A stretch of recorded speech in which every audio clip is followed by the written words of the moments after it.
तेजसा देवम् गौरीपुत्रं विनायकं भक्तावासं स्मरे नित्यम् आयुः कामार्थसिद्धये।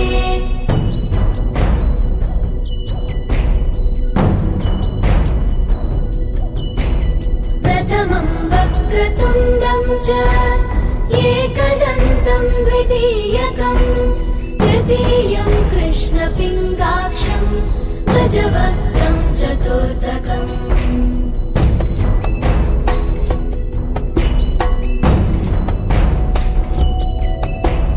लम्बोदरं पञ्चमं च षष्ठं विकटमेव च सप्तमं विघ्नराजं च धूम्रवर्णं तथाष्टमम्।